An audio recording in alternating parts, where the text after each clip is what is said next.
Hello everyone, welcome to my channel The Earthen Pot. Actually this is my second channel. I already teach on a channel called NEET Guru. However, the channel contents on NEET Guru is in Hindi, and many students on that channel requested me to make videos in English. So I chose to make a new channel, and on this channel I will make videos in English. Okay. Now for those who don't know me, my name is Mridul Tiwari and I teach biology and physical chemistry for NEET and class 11th and class 12th. So for biology, all of the mind maps are made. This is mind map. If you check the channel NEET Guru, the main thing the channel is famous is because of the mind maps. So I make a lot of mind maps, and I have already made mind maps of class 11th and class 12th biology. This is mind map of your chemistry chapter of class 11. The chapter is called chemical bonding and molecular structure. So on this channel I will explain this mind map, and you will see this mind map contains almost everything from the NCERT. You will see there are formula, there are theories, the rules, and the everything else, whatever important point is NCERT, you will find all these things I have written on this mind map, and I will explain this to you. You will be able to grasp this chapter very easily. Now before starting, I want to say that my English is not very good, so I can stutter in between, or I can just pause in between the sentences, so you will have to bear with me that, and my English is not that very good. Okay, so let's start. The chapter is called chemical bonding and molecular structure. See, we have to study two things here. The first is bond. What are bonds, how bonds are formed, and why atoms form bond. The second thing is molecular structure. The molecules, if you see any molecule, every molecule exists in a definite shape. So we will study why molecules exist in a definite shape. We will study how molecules are structured, why they are structured in a definite manner. Okay, so these two things we have to study in this chapter, and to explain these two things, NCERT has given 4 theories. What are those theories? The first is called Causal-Lewis approach, which is already written in front of you. The second is called valence bond theory. The third is called VSEPR theory. Fourth is called molecular orbital theory. So these 4 theories we will have to study in this chapter. Okay, so let's begin with the first theory, which is Causal-Lewis approach. So there are two scientists, Causal and Lewis. They gave certain things, they said certain things about the atom. Lewis divided atom into 2 parts, that is kernel and valence shell. You will have to understand this. So if you look at a typical atom, a simple atom will look something like this. There is nucleus in the center, and there is different cells, and in each cell there are some electrons. So this part is our nucleus, and these are cells. This is first cell, this is second cell, this is third cell, and in cells there are electrons which revolve. Okay, so this is an atom. Now Lewis did what? Lewis said that atom is divided into 2 parts according to Lewis. The outermost cell, this is the outermost cell. The outermost cell is called valence cell. Valence shell. Okay, so the outermost cell is called valence shell, and Lewis divided atom into 2 parts based on this. The outermost cell is called valence shell. The everything that is inside this part which I am shading, this he called kernel. So according to Lewis, the atom is basically made of 2 parts. The kernel, which is basically inner electron, inner shells and nucleus, and valence shell, which is basically outermost cell. Now there are many electrons in the valence shell. These electrons are called valence electrons. Valence electrons. Okay, so this is an atom according to Lewis. So Lewis divided atom into 2 parts: kernel, which is basically nucleus and inner electrons, and valence shell. Okay, now Causal and Lewis together gave octet rule. What octet rule says? It says atoms form bond to achieve 8 electron in valence shell. Basically atoms have a goal. What is this goal? To achieve 8 electron in the valence shell. Valence shell means outermost cell. So they want to get 8 electron in outermost cell, and somehow this 8 electron achievement will give them stability. That's why they want to get 8 electron in outermost cell. So this is the reason of bonding. We asked a question, why atoms form bond? To get 8 electron in valence cell. This is the reason of bonding according to Kossel and Lewis. Okay. Now what is valence electron? Electron in outermost cell. The outermost cell, the electrons in outermost cell are called valence electron. This already I explained you. What is valency? The capacity of bonding. See, there are many atoms like sodium. Sodium can form one bond. There is calcium. Calcium can form 2 bonds. There is aluminum. Aluminum can form 3 bonds. Like nitrogen. Nitrogen can form 3 bonds. See, valency means capacity of bonding. How many bonds an atom can make. This is called valency. So there is difference between valence electron and valency. For example, sodium's valence electron is 1, valency is also 1. Let's understand this. Okay. So if we write electronic configuration of sodium, it has 11 electrons total. See, 1s2, 2s2, 3p, 6, 1s2s2, 1s2s, 2p, 3s. 2, 2, 4, 6, 10. Sorry, I switched to Hindi. See this, you will see sometimes I will switch from English to Hindi, then I will come back. Okay. So sodium has 11 electron. If you write its electronic configuration, it will be 1s2, 2s2, 2p6, 3s1, total 11 electrons. Now we will make sodium here. This is nucleus of sodium. This is first cell, second cell, third cell. How I knew that there are 3 cells? By this number. In 1s2, the 1 signifies the cell number. So this is first cell, this is second cell, this is second cell, and this is third cell. Okay. Now 1s2 means first cell have only 2 electrons. This is first cell, it has only 2 electrons. 1, 2. Now second cell has 2 electrons plus 6 electrons. Total 8 electrons. See, this is also second cell, this is also second cell. So 2 plus 6, total 8 electron in second cell. So this is second cell, 1, 2, 3, 4, 5, 6, 7 and 8. 8 electron in second cell. Third cell have only 1 electron. So this is third cell, I will make only 1 electron. Now sodium, to get octet, octet means 8 electron. To get octet in outermost cell, what sodium does? Sodium removes 1 electron from its atom. Now if you remove 1 electron, the outermost cell is this cell, and this already have 8 electron. So sodium's way to get octet, or sodium's way to get 8 electron in outermost cell is by removing 1 electron, which is extra basically, and then it will have this shell which have already 8 electron. So this is the way of sodium to get 8 electron. Now when sodium removes 1 electron, it will get 1 positive charge. So we will write Na plus. Similarly, if you see chlorine, chlorine have 7 electrons in outermost cell.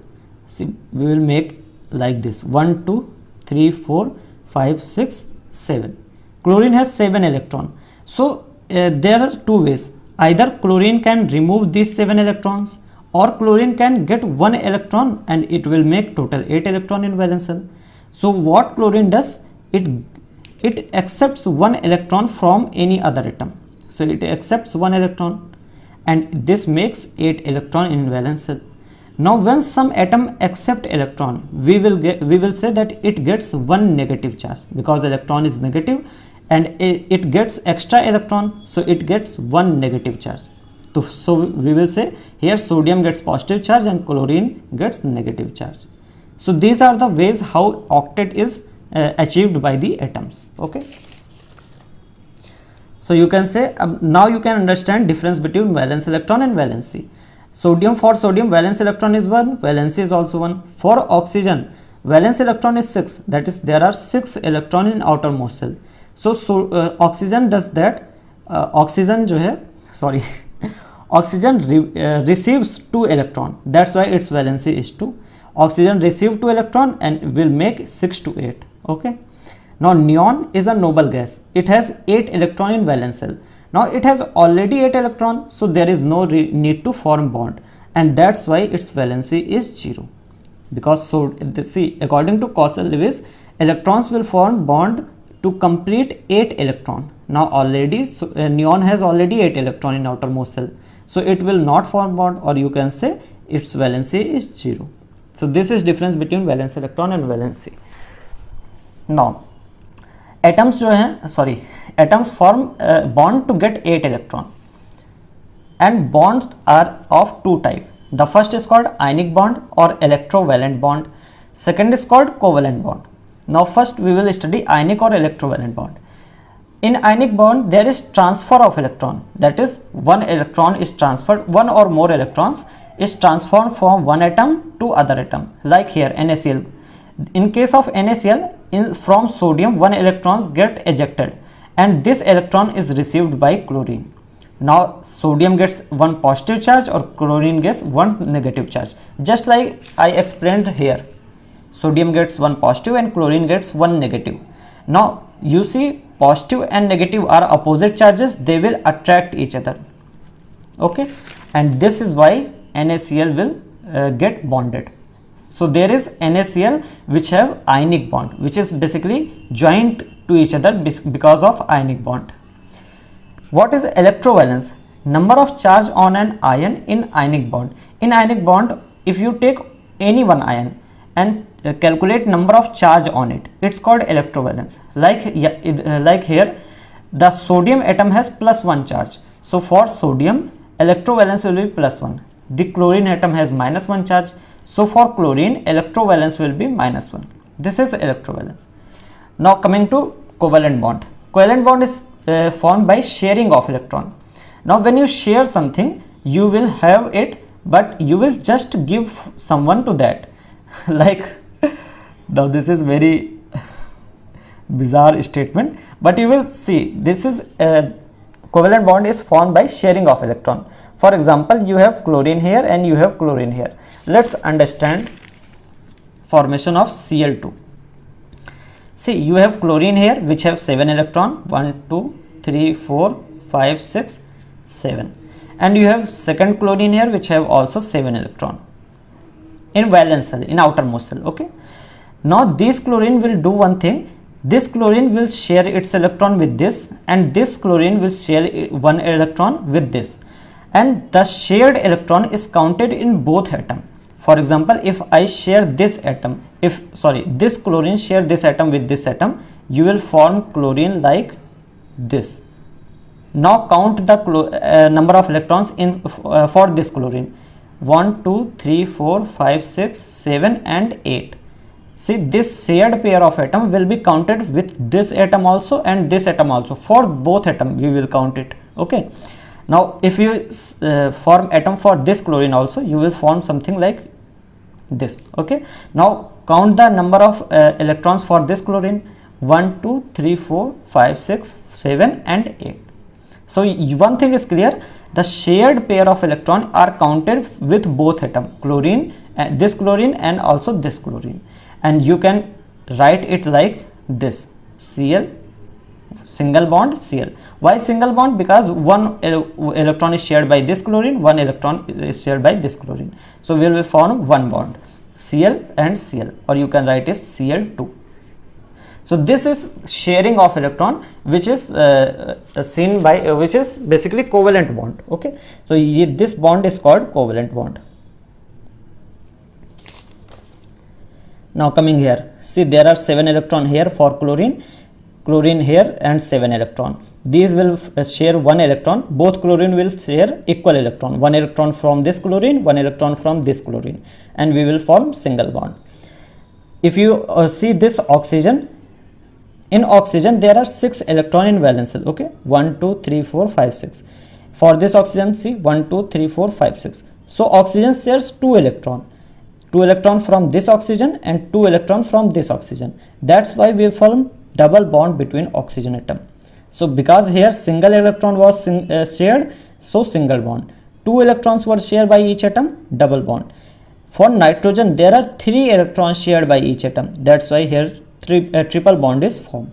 Okay, now triple bond is very strong, then double bond, and then single bond. That's why nitrogen is very stable, N2 is very stable, because there is triple bond in between them.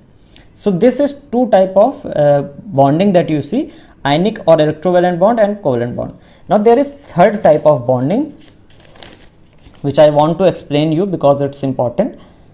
I haven't written this bonding. Coordinate,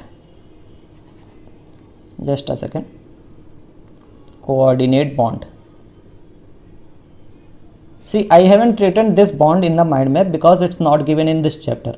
However, it's important you to understand this bond. Okay, that's why I am explaining this. In coordinate bonds, there is unequal sharing. What's meant by this? We take an example like NO2. Now, if you see NO2, in nitrogen there are 5 electrons in outermost shell. 1, 2, 3, 4 and 5. There are 5 electrons. So there are 2 oxygen also to us. So one oxygen is here, that will form double bond with nitrogen, and there is other oxygen. Now nitrogen does what? Nitrogen gives this lone pair, this pair of electron. Nitrogen gives this pair of electron to oxygen. Not in the case that you take electron and get out from here, not like this. It will share electron till the atom oxygen is bind to nitrogen. So nitrogen does what? Gives 2 electron to oxygen. So this is called coordinate bond. Coordinate bond. And now you can see that I have shown coordinate bond by a arrow. Arrow shows that which atom is giving to whom. And this is unequal sharing. For example, if you see chlorine, in chlorine 1 electron is shared by each atom. However, here nitrogen share both electron is shared by nitrogen. Oxygen does not share any electron. So nitrogen shares both electron to oxygen to form the bond. So this is a special type of bond. This is called coordinate bond. Now one thing also happens, since see nitrogen has given 2 electrons to oxygen, it will develop a positive charge, slight positive charge, and oxygen has received 2 electrons, so it will develop a partial negative charge. So these charges are created in coordinate bond, and we show coordinate bond by an arrow which shows that which atom is donating electron to which atom. Now one thing you can see, you must understand that this does not happen that oxygen will take this electron and go away. It's not like this. Oxygen will be bonded till electron will be shared. As soon as oxygen want to get out of here, nitrogen will keep electron to himself, to itself. Okay, so this is coordinate bond. So you have already studied ionic bond, covalent bond, and I already told you about coordinate bond. Now coming to next topic. Now coming to formal charge. Formal charge tells about difference of valence electron in free state to that in bonded state.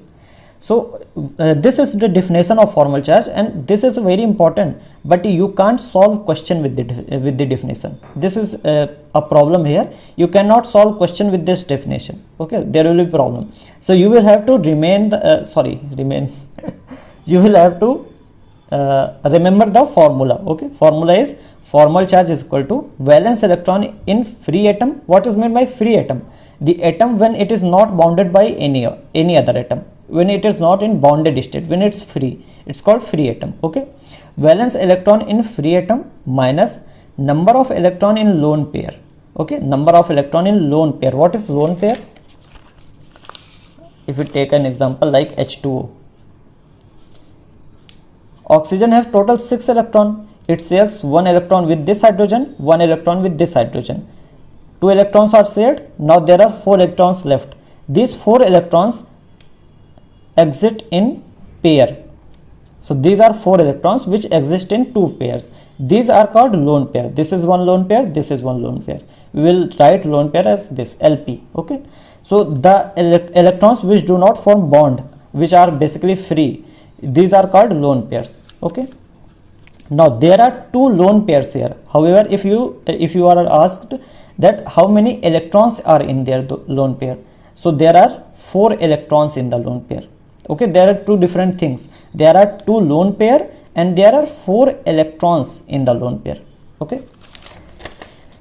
In the formula number of electron in lone pair, you will have to write the number of electron in the lone pair, then minus half into number of electron in bond pair. Now number of electron in bond pair, these are called bond pair. For example, in this bond pair there are 2 electron, in this bond pair there are 2 electron. Okay, these are called bond pairs. So this is the formula: valence electron in free atom minus number of electron in lone pair minus half of number of electron in bond pair. For example, if you take ozone as example, ozone is O3 and there is a coordinate bond here. See, this is the reason I taught you the coordinate bond, because in NCERT the example is given of ozone, however they don't tell that there is coordinate bond here. So if you read NCERT you will understand nothing here. So there is coordinate bond here. Now this oxygen atom has shared electron to this oxygen atom. So by default you will think that there should be a plus charge here, because this atom has given its electron, and there must be a negative charge here because this atom has accepted electron. And now we will find this by formal charge. For this oxygen atom, formal charge is equal to valence electron in free atom. Total there are 6 electron in free atom oxygen, oxygen atom in valence shell, minus number of electron in lone pair, since there is only one lone pair remaining here.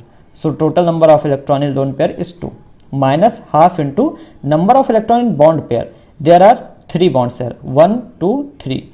Okay, 2 electrons in this bond, 2 electrons in this bond, and 2 electron in this bond. Total 6 electrons. So half into 6 is equal to plus 1. So you will so there is 1 plus 1 formal charge on this atom, and you already know that why this plus 1 formal charge came, because it already donated electron here due to the coordinate bond. Okay, now for this oxygen, if you calculate formal charge, valence electron in free atom 6 minus number of electron in lone pair. Now there are total 3 lone pairs here, 1 2 3 4 5 6, total 6 electron in the lone pair. So you will write 6, then minus half into number of electron in bond pair. Total 1 bond and number of electron is 2, so we will write 2. You will calculate, it will get minus 1. So the formal charge on this oxygen atom is minus 1. So formal charge, you can write the definition and learn the definition. You can also understand the definition, but definition won't make you solve the questions. So for question you will have to learn the formula. Okay. Now coming to last topic from this page of mind map, limitations of octet rule. See, octet rule fails many times. For example, incomplete octet. Incomplete octet means there are many atoms which form bond even though they don't get 8 electron in valence shell. For example, BCl3. If we write BCl3's structure, here is boron. See, boron is Ha, He, Li, Beri, Bo, 5th. So there are 5 electrons, yani 1s2, 2s2, 2p1. This is its electronic configuration. So there are, second cell is the highest number of cell. So second cell is the valence shell. There are 3 electrons in valence shell, 2 and 3. So there are 3 electrons, 1, 2 and 3. And our atom is BCl3, our molecule is BCl3. So there are 3 chlorine which come to bind to it. There is 1 chlorine, 2 and 3. Sharing happens and 3 bonds are formed. Now if you count electrons of boron, it will be 1, 2, 3, 4, 5, 6. Only 6 electrons. Still it forms bond and it's pretty much stable also. So even though this does not achieve 8 electron, still it is forming bond. Similarly, AlCl3 may, in AlCl3, Al, that is aluminium, does not achieve 8 electron, still it form bond. So why? This can't be explained by octet rule. Okay. So first problem is incomplete octet. For example, BCl3, AlCl3, octet is not completed, still bond is formed. Second problem is odd electron molecule. There are many molecules in which they are odd, they have odd electrons basically, like NO. In NO there are nitrogen have 5 electrons, so 1 and 2 are shared here, 2 here and 1 here. So if you count all electrons, 1 2 3 4 5 6 7, only 7 electron in nitrogen. So there is NO is odd electron molecule, and also there is not nitrogen's octet is not completed, still it's forming bond with oxygen. So this is the second problem. Third problem is expanded octet. See there are many atoms which form bond and get more than 8 electron in their valence shell. So more than electron, like PF5 and PCl5. If we take example of PCl5, phosphorus has total 5 electron in the valence shell. Cl, Cl, Cl and Cl. PCl5. Now count valence electron in phosphorus. 1, 2, 3, 4, 5, 6, 7, 8, 9, 10. So there are 10 electrons. However, valence shell must have 8 electron according to octet rule. So there are 10 electron and still PCl5 is pretty much stable and it's good bonding. Okay. So this is the third problem, expanded octet. Fourth problem is noble gases form bond even though they have 8 electron in valence shell. For example, I have shown this neon. Neon already have valence electron of 8, so it does not form. It must not form bond. However, xenon is a noble gas. It also have 8 electron in valence shell. Still it form bonds. XeF2. Krypton is a noble gas. It also have 8 electron in valence shell. Still it forms bond with fluorine, that is KrF2. So noble gas must not form bond because they already have 8 electron, but still they form bond. So these are the points which cannot be explained by octet rule, and you can say Coshel and Lewis theory cannot explain these points.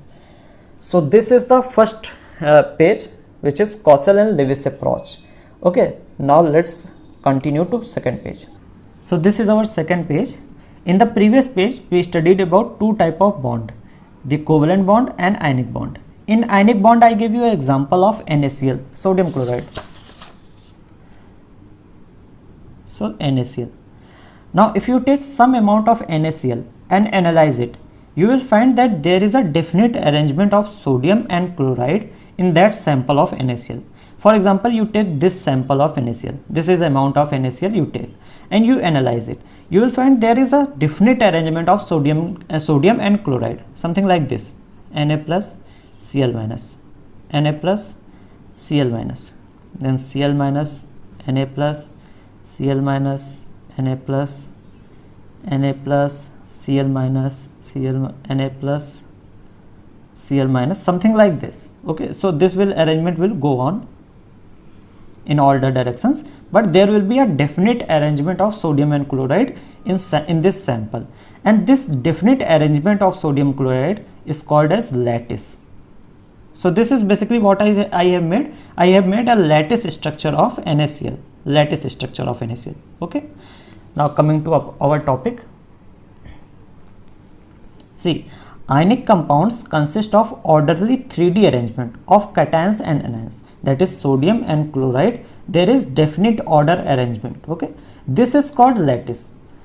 Energy required to completely separate 1 mole of lattice to gaseous ions is called lattice enthalpy. Now if we analyze that atom, now there is obviously there is ionic bond between all these atoms. There is ionic bond. Now energy which is required to break all these bonds and separate Na and Cl, Na plus, Cl minus, we break all these bonds and separate these two atoms, these two ions, then that energy is called lattice energy. Whatever energy is required to break these NaCl lattice is called lattice energy. Okay, so we have taken here 1 mole of lattice. Okay, energy required to completely separate 1 mole of lattice into gaseous ion is called lattice enthalpy. Okay. So this is lattice and lattice enthalpy. Now coming to bond parameters. So there is different characters of bonds like bond length, bond angle and bond enthalpy. We will study these in category of bond parameter. The first is bond length. There is two type of bond length you have to study: covalent radius and van der Waals radius. So covalent radius, talking about covalent radius, there is one atom called A and other atom called B. The distance between center of A to the center of B will be covalent radius. So A and B is bound by covalent bond, and distance of from center of A to center of B will be covalent radius. Okay, now if R is the covalent radius, it will be equal to Ra, that is radius of A atom, plus Rb, that is radius of B atom. So this is covalent radius. Now what is van der Waals radius? We have to understand this a little bit. See, we are taking one example, CH4, methane. Now methane is something like this, CH, H, H and H. Now this bond is covalent bond, this is covalent bond, this is covalent bond, this is covalent bond. Now if we take a lot of NaCl, for example we take 1 kilo of we take 1 kilo of CH4. In 1 kilo of CH4 there will be millions of atoms. There will be millions of CH4, isn't it? It's right now. If we take 1 kilo of CH4, there will be millions of CH4, and all these CH4 will be basically attracted to each other, you can say, or you can say yes, you can say attracted to each other, or you can say these are bonded to each other by a force we called van der Waals force. So this is called van der Waals force, okay, between one CH4 and other CH4. Now if we take C and H, this is covalent force, covalent bond, but one CH4 and other CH4, in between this is bond which is van der Waals force. Okay, by van der Waals force these CH4 are basically joined to each other.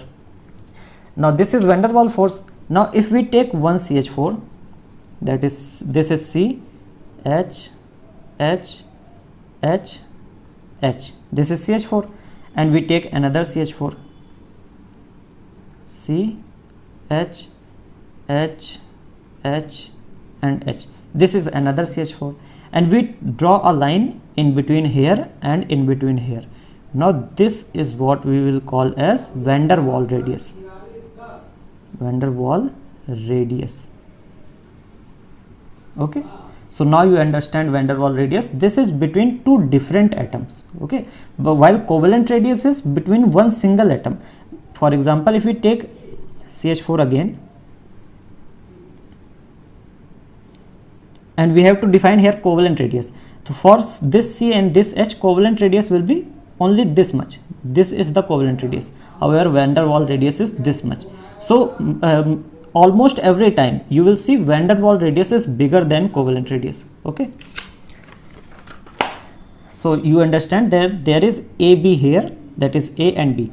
AB atom here and AB atom here, and between these two atoms is van der Waals radius. Okay.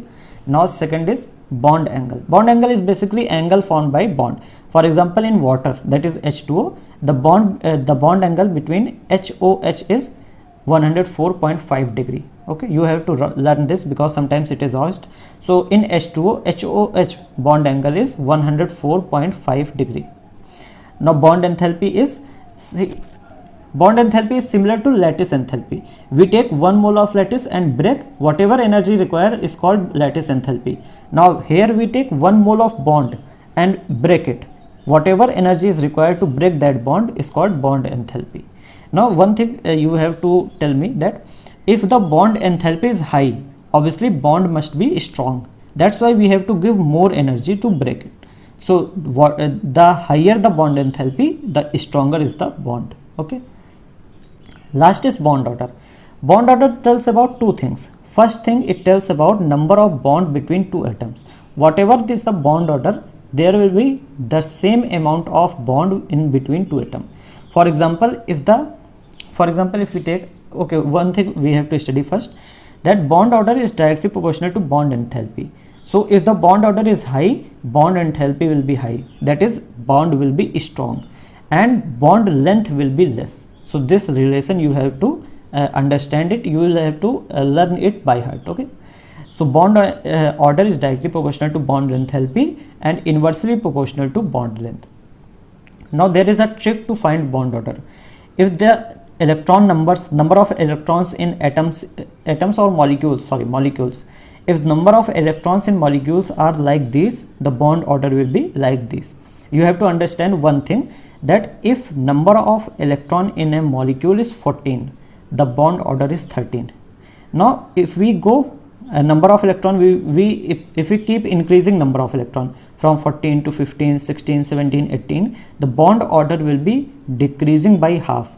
See, 14 to 15 we get 1 electron we increase, bond order becomes 2.5. That is 0.5. There is a difference of 0.5 in the bond order. Similarly, if we decrease the number of electron, for 14 we get 13, 12, 11, the bond order again becomes decreasing by 0.5. So there is a difference of 0.5. Even if you go right side of the 14 or you go left side of the 14, the bond order will be keep decreasing by 0.5. Okay. Now we take an example of nitrogen to understand this better. I say bond order. I told you that bond order tells about two things. The first thing, number of bonds. How many bonds are between two atoms?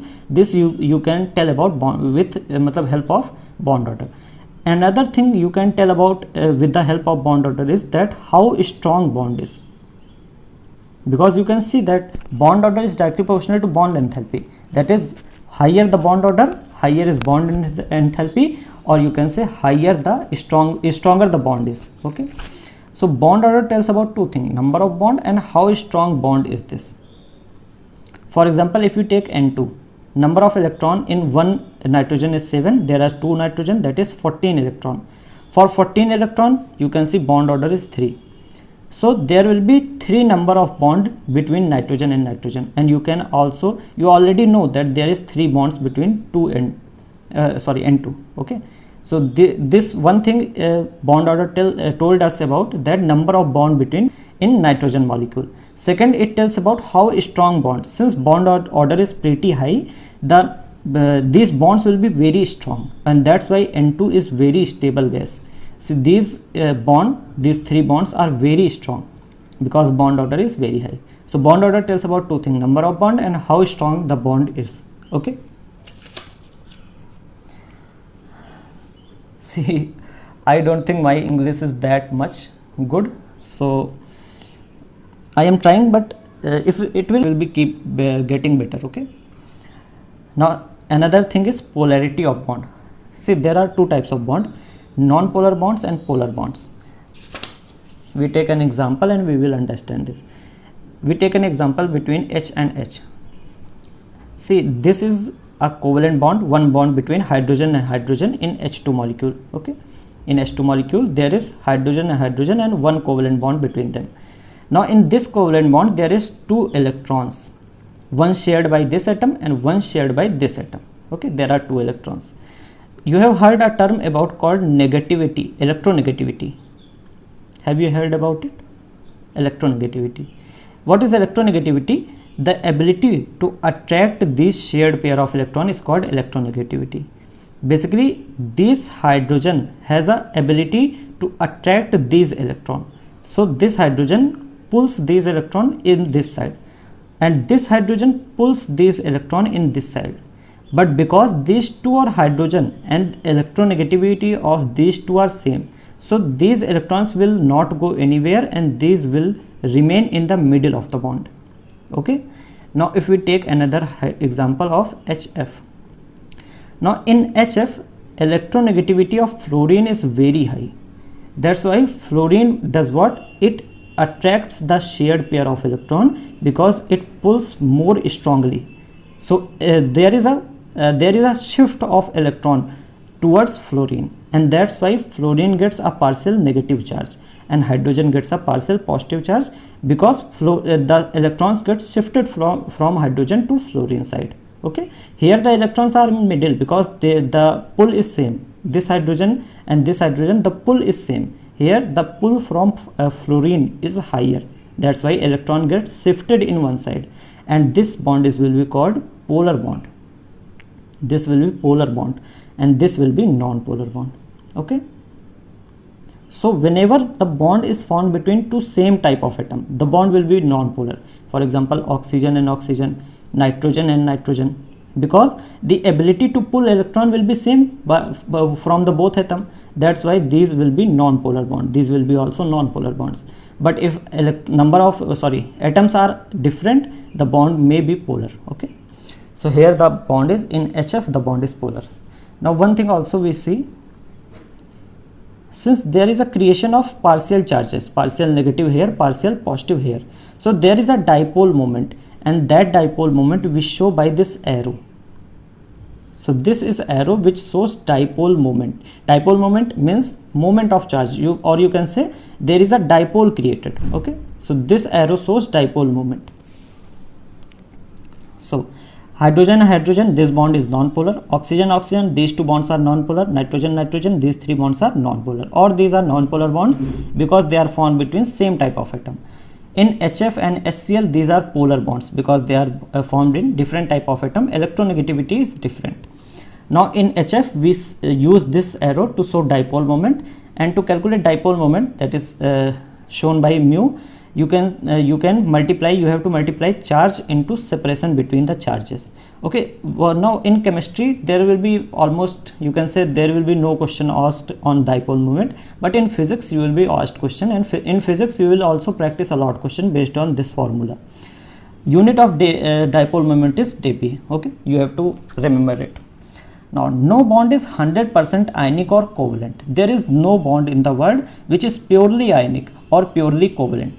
Okay, if there is an ionic bond, there will be some covalent character in it. If there is a covalent bond, there will be some ionic character. There will be no bond with 100% pure ionic or covalent. Okay, so there is a rule called Fajans rule. This rule tells about covalent character in a bond.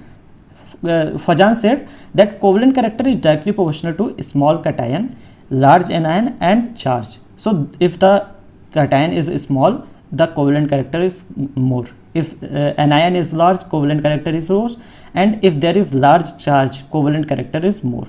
So Fajan's rule, you have to really learn this formula, because there are many questions based on this formula that come in exams. Okay, so covalent character is directly proportional to small cation, large anion, and more charge. The more will be charge, more will be covalent character. Okay, now we come to our second theory, that is VSEPR theory. The full form of VSEPR is valence shell electron pair repulsion. Okay, it tells about shape of molecules. See, molecules exist in different type of shape. To tell shape of molecule, to define shape of molecule, we use VSEPR theory. VSEPR theory said that repulsion between lone pair and lone pair of electrons is very much, and then there is lone pair and bond pair, and the least repulsion is between bond pair and bond pair of electron. Okay, you know lone pair and bond pair. If we take this, that is H2O. In H2O there is two lone pair. So this is lone pair, this is lone pair, this is called bond pair, this is called bond pair. So maximum repulsion will be these, between lone pair and lone pair, and minimum repulsion will be these, between bond pair and bond pair, and intermediate repulsion will be between these, lone pair and bond pair. Okay, so on this basis, there are different type of molecules whose shape are given in NCERT. I have written shape here but never learned this shape. You will be very confused if you try to remember all these shapes based on type of molecule. You have to understand and solve the questions to know the shape. Okay, getting shape is very important. Knowing shape will be very easy if you just remember one thing, that you have to make the lone pair and bond pair on maximum distance. Put lone pair and bond pair on maximum distance. Okay, you will be able to draw shape. Just practice some question, you will be easily able to draw shape. Okay, so I have written this, but you don't have to learn this, or you can say इसे रट्टा नहीं मारना है. ठीक है. Now if you take AB2 type of molecule, for example AB2, something like this. Okay, so this is AB2 type of molecule. Now AB2 type of molecule, and there is zero lone pair. This is zero, not O. Okay, and there is zero lone pair. The shape will be linear. Linear means one line, in a single line the shape will be linear. In AB2, shape will be bent. Okay, let's understand the shapes in the side by side. Okay, the linear shape is this. This is called linear shape. Now there is A, there is B, there is B. This is linear shape. Okay. Now if we put one lone pair, the shape will be bent. Why? Because there is repulsion. Obviously there is A, B and B, and there is lone pair. You see, lone pair and bond pair repulsions are pretty much high. That's why lone pair pushes the bond pair, and that's why this bent shape you will see this is bent shape. Okay. Similarly, if it has two lone pairs, the shape will be bent, and you can see the examples of H2O. H2O, the shape is like this. Why? Because there is two lone pair here. There is two lone pair which push the bond pair to the down, and the shape becomes bent. Okay. So you understand what is linear and what is bent. Now in AB3 type of molecule, if there is no lone pair, the shape will be trigonal planar. That is a triangle type of shape. Here is A, B, B and B. This is type of shape if there is no lone pair. This is called trigonal planar. Trigonal because this resembles a triangle, and planar because this is on a plane, on the plane of paper. If there is one lone pair, it goes trigonal pyramidal. What is trigonal pyramidal? For example, this is a triangle which is on the plane of paper, and you make a pyramid on it which is above the plane of paper. This is called trigonal pyramidal. If there is two lone pair, it becomes T shape. How? AB3 molecule, A, B, B and B, and there is two lone pair. This is T shape. Okay. In AB4 molecule, if zero lone pair, tetrahedral shape. What is tetrahedral shape? Something like this. A, B, B, B and B. See, it is in 3D, not in 2D. Something like this. Like this. Okay. Something like this. This is 3D. If has one lone pair, it is a seesaw shape. What is seesaw shape? A, B, B, B and B, and there is one lone pair here. This is seesaw shape. You have in the park, you see there is a instrument for playing which is called seesaw. You sit here and your friends sit here, and then this goes down, this goes up, then this goes down and this goes up. This is called seesaw. So this shape resembles a seesaw. That's called seesaw shape. Okay. Two lone pair, square planar. So square planar. This is square planar. Here A, B, B, B and B. And planar means it is in plane of paper, not above, not below, only in plane of paper. Now next is AB5. If there is zero lone pair, it will be trigonal bipyramidal. What is trigonal bipyramidal? See, this is triangle and this is pyramid. So it is called triangular pyramidal because triangle in the plane and pyramid above the plane. Now we will make bipyramidal, that is two pyramid. The second pyramid is below the plane. Okay. So the triangle is in the plane of paper, one pyramid above and one pyramid below the plane of paper. This is called triangular bipyramidal. Matlab there is two pyramids. One lone pair, square pyramidal. This is a square which is in plane of paper, and we make a pyramid from it which is above the plane of paper. This is called square pyramidal. And AB6 with zero lone pair is octahedral, which I obviously cannot draw here. Okay. So in AB6 with zero lone pair, the shape becomes octahedral. So this is our second page, and now we will move to the third page. Okay. So this is our third page. In this page, we will study about a theory called valence bond theory. So total we have to study 4 theory in this chapter. We already studied Cauchy-Lewis approach and VSEPR theory. Now this is our third theory, valence bond theory or VBT. Now if you see NCERT, there is a long paragraph given on this theory. But whatever given in that paragraph, you can understand using this graph. So we will understand this graph here, okay, on this page. See, let's consider there are two atoms. One atom is here and one atom is here. Now these atoms are very much far apart. Okay. So when the atoms are very much far, there is no interaction between them. Now we draw a graph. In this graph, there is this dotted line. and in this graph the y-axis shows the energy. Okay, on this dotted line energy is 0, below this dotted line energy is negative, and above this line energy is positive. Okay, you must understand this. Y-axis shows the energy, and on this dotted line energy is 0. Now when the atoms are very much far from each other, there is no interaction between them, so energy of the system is 0. You can say this energy of these two atoms is 0, or you can say the graph is on the line, on this 0 energy line. Okay, now we start bringing these two atoms together, then we bring them near. Okay, then we bring them more close like this. Now when we start bringing the atoms closer like this, there are two interactions that happen between these atoms, and these are basically repulsive force and attractive force. For example, if you draw these atoms like here, this is nucleus of first atom, and let's consider it has this number of cells. This is nucleus of second atom, and these are the cells of the atom. Now since you have kept these two atoms very close, there are attractive and repulsive forces. For example, this nucleus, see there are electrons here, there are many electrons. Okay, in each cell there are electrons. Now this nucleus will attract electrons from this atom, so there is an attraction force between nucleus and electron, because nucleus is positive charge, electron is negative charge. Also there is repulsion force between electron of one atom and electron of other atom. So these two forces start happening, and there is interaction between these two atoms. Also these nucleus will also repel each other.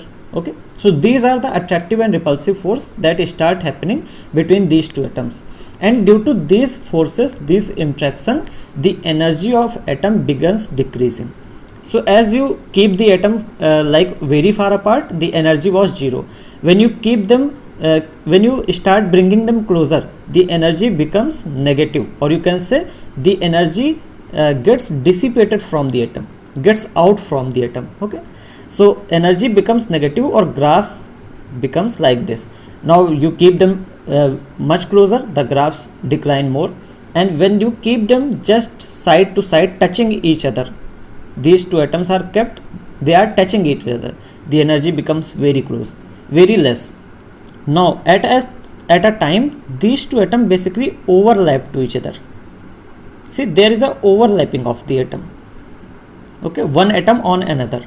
So this is overlapping state, and when the atoms achieve overlapping state, the energy becomes very low, very less energy. See, this is the basically lowest energy that atom can have, and the lesser the energy, the more stable is the atom. So at this point, at the point of overlap, the atom is very stable. Okay, now what happens if we try to bring them more closer, or you can say we try to do this, we try to increase the overlapping very much. Now because there is this nuclei and this nuclei and the electrons, the repulsion increases very highly, and this increases the energy very much. So basically at this point, when when atoms are very far away each other, the energy is 0, and then energy start decreasing as we try to keep the atoms together. When there is overlapping, the energy is minimum. Now if we try to overlap more, or you can say keep these atoms nearby much more, the energy increases, because there is very hard repulsion between this nucleus and this nucleus. So energy increases at a time. Okay, so this is the lowest energy, or you can say most stable form, most stable, या कह लो lowest energy, or you can say lowest energy part. And this is the place where atoms want to reside, where atoms want to live. Okay, so this is what valence bond theory says. The atoms are, when the atoms are far from each other, the energy becomes energy is almost 0, and as you start bringing the atoms closer, the energy becomes negative. Then the atoms touch each other and energy becomes more negative, and then atoms overlap and energy becomes the lowest possible energy is here. Now if you try to bring these atoms more closer, the energy will increase, and this will require a lot amount of energy. That's why we cannot bring these atoms more closer to each other. Okay, now see, the energy initially the energy of the atom was 0, that is on this line. Now the energy of the atom is this much negative, that is, this is the amount of energy that dissipated from the atom. Now if you give this same amount of energy, the atoms will separate from each other. If you give this amount of energy from this line to this line, if you give this amount of energy, the atoms will separate from each other, and that's why we will call it bond energy, because the bond between the atom will break. Okay, so this is valence bond theory. It says energy decreases and stability increases from time to time. As you see, at the time of overlapping, the energy becomes lowest and the stability is highest. Okay, also strength of bond is directly proportional to extent of overlap. The more is overlapping, the more strength of the bond, or you can say stronger the bond is. Now overlapping can be of three types. Positive overlap, in which these same type of electron cloud overlaps. This is positive, this is negative, this is negative, this is positive. You know this is p orbital, है ना? This is one p orbital and this is one p orbital. Now if we overlap negative and negative of electron clouds, it will say positive overlapping. Or if you overlap positive and positive, it will say positive overlapping. What is negative overlapping? When opposite electron types, electron clouds overlap. Okay, like here negative is overlapping onto positive. This is called negative overlap. What is zero overlap? When there is no overlapping. This happens when one atom is on, one orbital is on other plane and other orbital is on other axis. For example, the px orbital and py orbital. This is on x axis and this orbital is on y axis. So there is no overlap between them. So this is three types of overlapping. Now coming to types of covalent bond. So covalent bond is of two types, sigma bond and pi bond. The sigma bond is formed by head-on overlap, like this. S and s orbital overlap head-on. This is sigma bond. Or you can say this p orbital and this p orbital, they overlap on head-on. This is also a sigma bond. Pi bond formed by side-wise overlap, like this. This is a pi bond and this is a p orbital and this is a p orbital. They overlap sidewise and this forms pi bond. Now why we show this overlapping like this?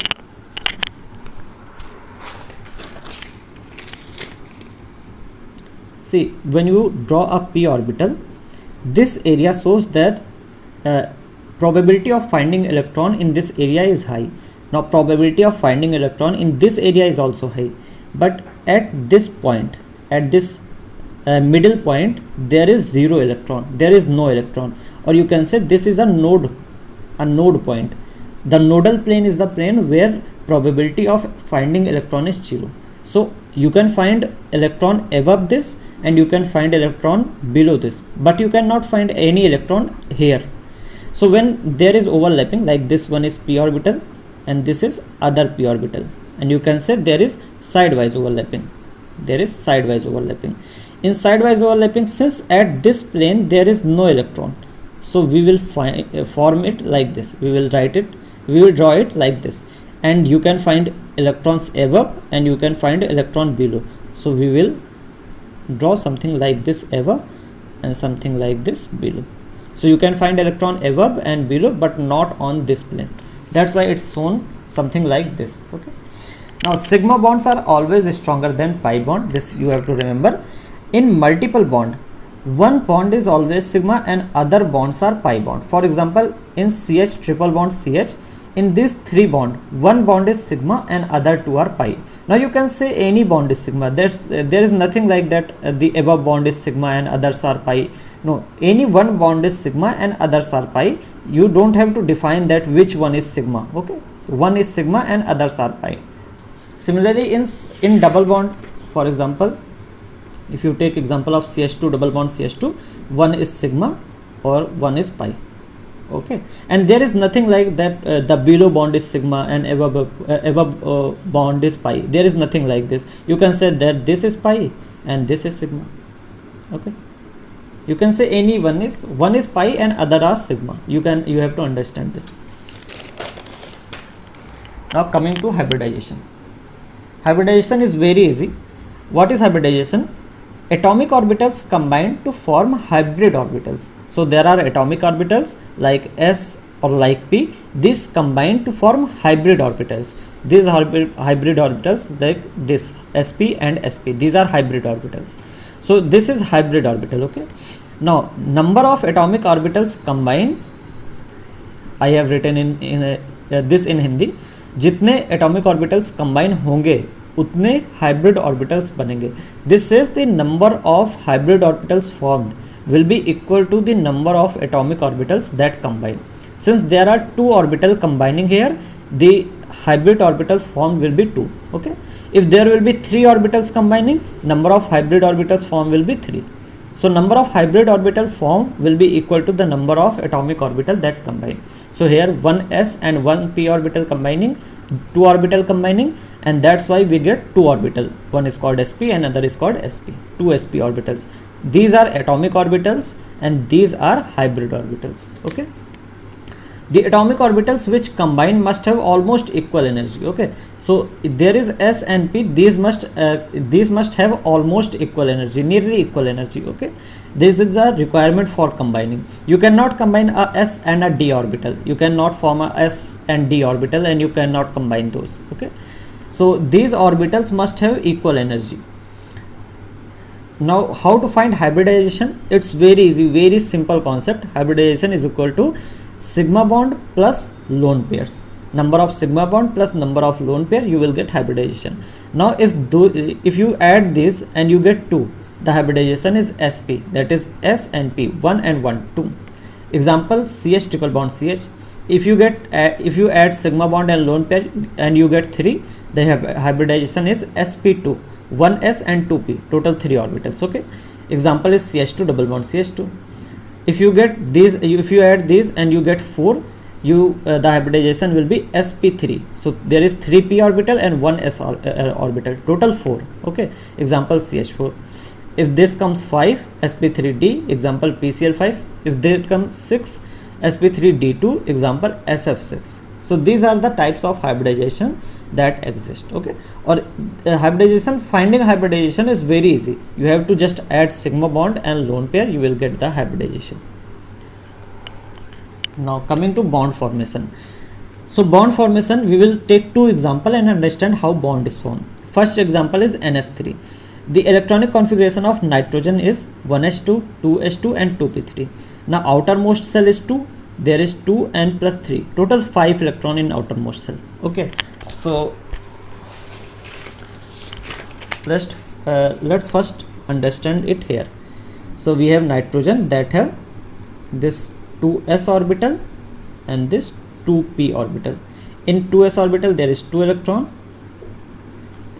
You can see 2s in 2 electron, in 2p there is 3 electron.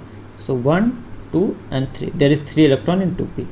Now in NH3, now hydrogen will come and overlap its orbital in 2p orbital. So this is s, 2s, in which there is 2 electron, and this is p, in which there are 3 electrons like this. Now hydrogen will come and donate 1 electron, share 1 electron with this orbital, share 1 electron with this orbital, and share 1 electron with this orbital, and this will form NH3. It's very easy. Okay, so this is type of bond formation which is happening in NS3.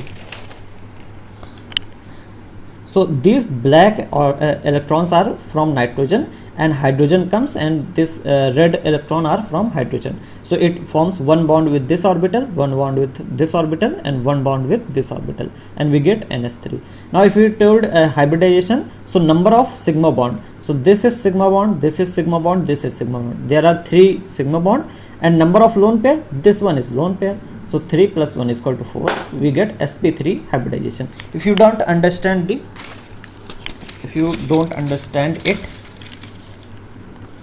NS3 exists something like this: N, H, H and H, and there are 2 electrons here which are basically lone pair.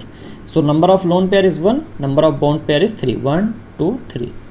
So we get 4, that is sp3 hybridization. Okay. Second is example PCl5. Electronic configuration of phosphorus is 1s2, 2s2, 2p6, 3s2, 3p3. Outermost cell is third cell. Okay. Now in third cell there is 2 electron in s orbital and 3 electron in p orbitals. So we first we write phosphorus in ground state. Ground state means normal phosphorus. Okay, we write normally electronic configuration. So there is 2 electron in s orbital and 3 in p orbital. Now in PCl5 this happens that when chlorine approaches phosphorus, phosphorus gets in excited state. Normally if phosphorus is alone, it will be in ground state. As soon as chlorine approaches phosphorus, it gets in excited state, and 1 electron from this s orbital will jump into this d orbital. So 1 electron from this gets jump into this orbital, and now chlorine comes and forms 1 bond from each in each orbital. One here. Okay, so this black electrons are phosphorus and chlorine give 1 electrons, these red electrons from chlorine. So 1s, 3p and 1d. 1s, 3p and 1d. This is the hybridization. So if you found hybridization, you can count this, or you can simply see that there are 5 sigma bonds that phosphorus forms. So 5 plus there are no lone pairs, so 0 is equal to 5, that is sp3t. Now one thing that you must understand, that excited state may be formed in an atom, but it is not required. For example, in NS3 there is no formation of excited state.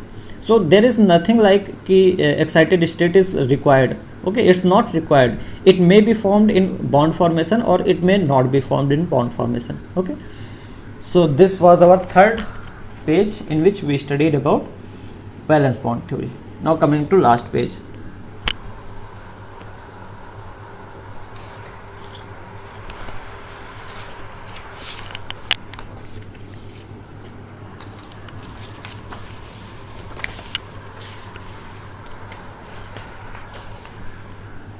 So this is our last page in which our last theory we will have to study. It's called molecular orbital theory. Okay, let's zoom a little bit.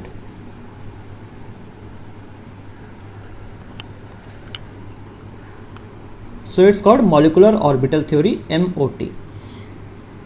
In the previous page we studied about hybridization, and we saw one thing, that in hybridization atomic orbitals combine to form hybrid orbitals. Okay, similarly MOT, that is molecular orbital theory, says that atomic orbitals combine to form molecular orbitals.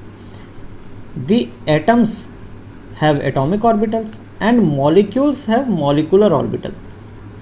Okay, so basically if we have a molecule, we can say like H2O is a molecule, we can say in H2O there are molecular orbitals. One molecular orbital is this, one is this, one is this. There are molecular orbitals. So atoms have atomic orbitals and molecules have molecular orbitals. So electrons will be in these molecular orbitals. Okay, this is what molecular orbital theory says. Okay, now let's study. Electrons of a molecule is present in molecular orbital. Atomic orbitals combine to form molecular orbital. Okay, now same thing happens here, like we studied in hybridization. Number of molecular orbital formed is equal to number of atomic orbitals that combine. So number of molecular orbitals that formed will be equal to number of atomic orbitals that combine.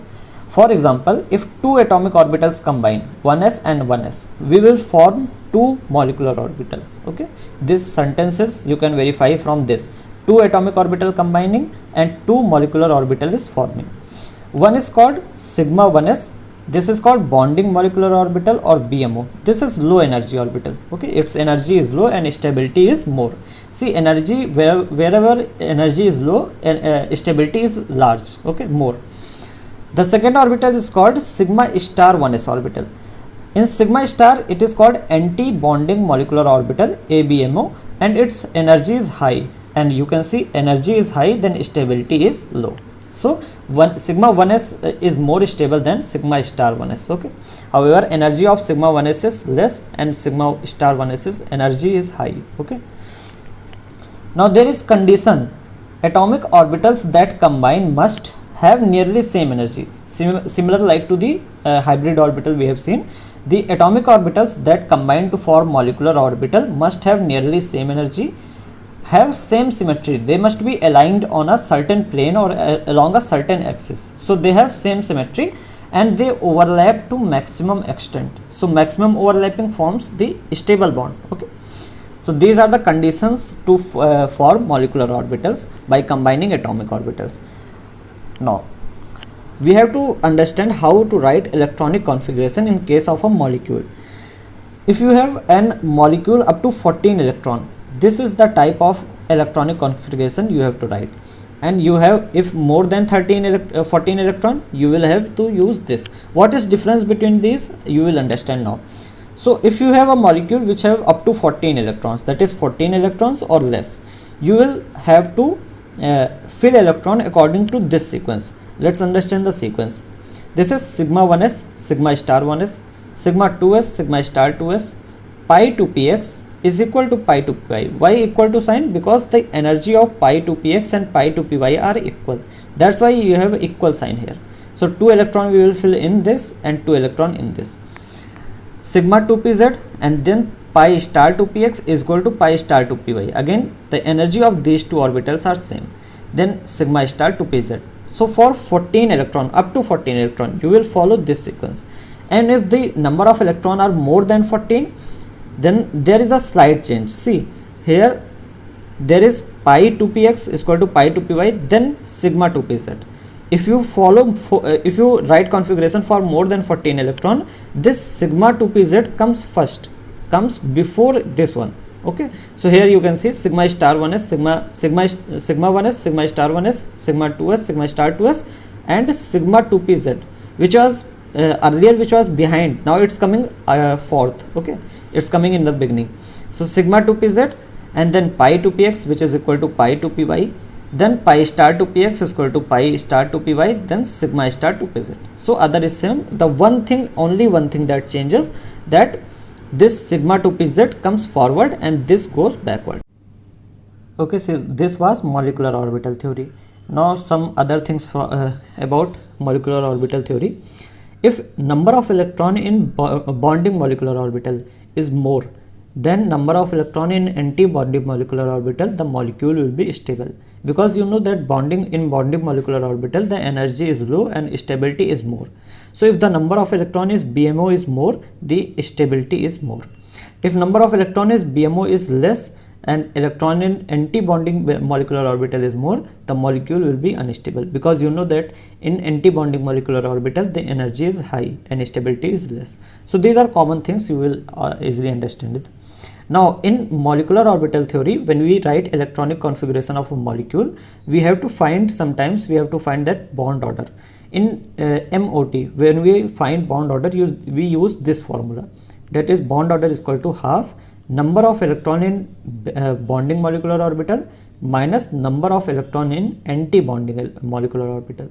By using this formula, you can find bond order from a molecule. Okay. The third point is very important. Molecular orbital theory, MOT, successfully proves that oxygen is paramagnetic. So whatever theories we have studied before, that is Cauchy-Lewis approach and valence bond theory, VSEPR theory, none of these theories can prove that oxygen is paramagnetic. All of them said that oxygen is diamagnetic. Diamagnetic means the oxygen doesn't get attracted to a magnet.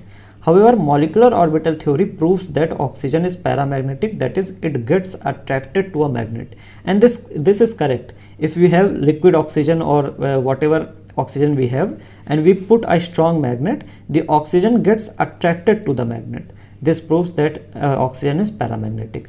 And only theory that proves that oxygen is paramagnetic is molecular orbital theory. All other theories says that oxygen must be diamagnetic. So this is one great achievement of this theory. Now coming to the last topic, which is hydrogen bonding. So hydrogen bonding happens when hydrogen forms bond with fluorine, oxygen and nitrogen. You can say phone. So hydrogen When hydrogen forms bond with phone, it's called hydrogen bonding. Now one thing you must understand, for example, there is HF, okay, there is one HF also. Now if we say that this is hydrogen bond, it's wrong. This is a covalent bond between hydrogen and phosphorus. This is also a covalent bond between hydrogen and phosphorus. The bond formed between this hydrogen and this phosphorus, this is hydrogen bond. So you must know how to differentiate between covalent and hydrogen bond. You cannot say that due to hydrogen and fluorine, see, bond is also here formed by hydrogen and fluorine, but this is a covalent bond, a normal covalent bond. This is also a covalent bond. This is the bond which is hydrogen bond. Okay, so here you can say this is one HF molecule and this is another HF molecule, and between these, this is the bond which is hydrogen bond. Now strength of hydrogen bond is maximum in solid state and minimum in gaseous state. So hydrogen bonds strength depend on the physical state of the matter. It's maximum in solid state and minimum in gaseous state. Hydrogen bond is of two types. One is called intermolecular. This is between two different molecules or two same molecules, but between molecules, like in HF, in H2O, in alcohol. It is intermolecular. See, like in here, in one HF and HF. See, this is one HF molecule and this is one HF molecule. In between there is hydrogen bonding. It is called intermolecule, that is between the molecules. The second is intramolecular hydrogen bonding, which is within the same molecule. It's seen in orthonitrophenol. It is very good example, and let's understand orthonitrophenol a little bit. So you know phenol. Phenol is what? We take a benzene ring and we attach OH here. It's called phenol. This is ortho position and this is ortho position. Now on any ortho position you have to attach nitro group. Nitro, that is NO2 group. So like here I attached NO2 group. Okay, this is coordinate bond that I taught you about in the beginning of the mind map. In NO2 a coordinate bond is found. So this is NO2, or you can say this full is orthonitrophenol. Now there is hydrogen bonding between this hydrogen and this oxygen, and this bond will be known as H bond, and this will be known as basically intramolecular, that is within the same molecule. That's why it's called intramolecular hydrogen bond. Okay, so I have written here, this is phenol, orthonitrophenol, and this is hydrogen bonding, or its example of intramolecular, and it's asked a lot in test and in NEET questions, so you must remember this. Okay, so this was our last page, and by using my poor English I tried my best to explain everything to you. However, you might not understand a lot.